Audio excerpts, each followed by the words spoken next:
This is a camera tour of the HTC U Play, a 5.2-inch smartphone powered by a MediaTek Helio P10 processor.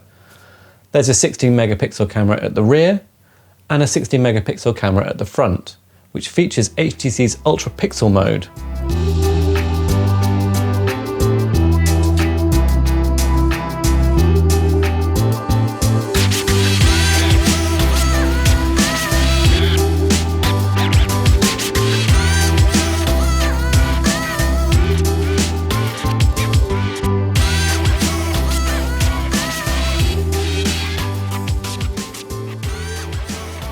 If we jump into the camera, you can see standard settings. You've got flash up in this corner, so we can set it to automatic flash, force the flash on or turn it off. You've also got HDR down in this corner, so that currently it's in HDR auto mode, and that means it will take a couple of photos at different brightness levels and then combine them so you can get low lights and highlights in the same photo without having them too dark or too light. You can also force HDR on by pressing that or turn it off entirely. You've got your standard photo button here, and then switch into video mode there, and then your selfie mode. Jumping in further into the settings, you can turn on the grid, and that allows you to basically make sure your photo is composed on the rule of thirds and that you haven't got it off center or off horizon.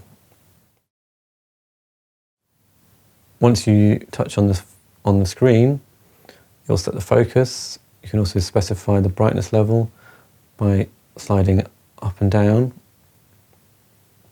There's also an option in the settings to have touch auto exposure on. So once you do that, it will then expose based on where you clicked in the photo and set focus and exposure for the same. Digging further into the settings, bring out the menu here. There's a timer option. So you can set a 2, 5 or 10-second timer, useful if you want to avoid any camera shake. You can also specify your format and megapixels. So you can do a 4:3 13 megapixel photo, or at 16:9 widescreen you can do 10, 9 or 2. Going further into the settings, you can also geotag your photo, so it will save the location where the photo was taken, whether you want the shutter sound on or not. You can also specify whether the volume buttons do zoom, capture or volume as standard. So if we change that, we can take a photo, set it instead to zoom, and you can zoom in and out using the volume buttons. There's also an auto capture option. So turn on voice capture and then just say capture and it will take the photo for you. Moving on to selfie mode. Here your options are, again, a timer, so you can have a 2, 5 or 10-second timer. There is a makeup mode, which will basically do skin smoothing and various enhancements to make people look better. And then there's this UltraPixel mode, so it can do a 4:3 photo at 16 megapixel, which as you can see is a bit darker. If you're in a low light setting, set it to the UltraPixel and it will use more of those photo sensors to capture more light. You'll get a lower resolution image at 4 megapixel, but it will give you a better image overall. You can also do 16:9 captures at 9 and 2 megapixel. You can also specify how much enhancement you want to your face. And then there's also a auto selfie mode. So we go into the camera options, auto selfie capture. Basically, once you stay still, it will take the photo for you. In addition to the standard selfie mode, there's also a selfie panorama. It works in portrait. And the idea here being that if you had people here and here, and you want to capture more in that photo, you just swivel over to there.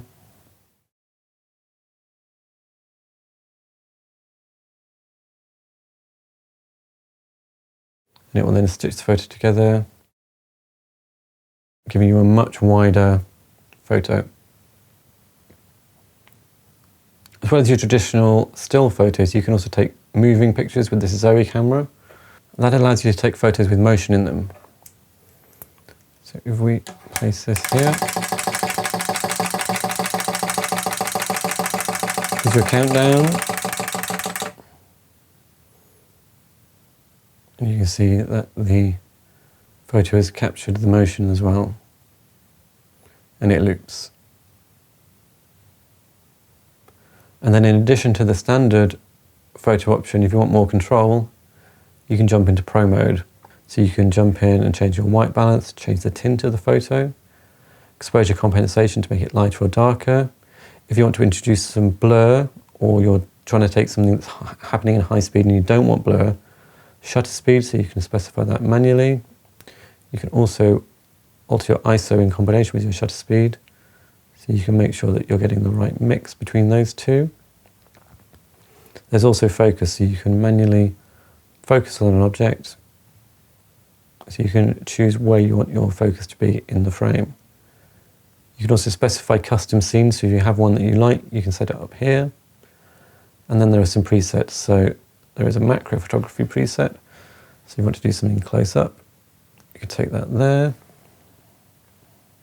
There's also a sports mode and a low light setting. And then in addition to the standard JPEG, in this mode, you can also take raw captures. So that takes the full sensor data and saves it to a file. This gives you much more options in terms of post-processing, but it does take a lot of space. So you're going to look at around 30 meg for one of these photos compared to around 4 meg for your standard JPEG. Because it takes longer to take the raw image. And then when you go into adjustments, there's also a raw enhancement option. It will process your photo and look where it can be improved. Or you could then import it into a photo editing app if you wanted to have fine control over that process. So that's a rundown of what you can do with the HTC U Play camera. Best thing to do is just have a look at the options, dig into them, have a play, and find out what you can do to take better photos with your phone.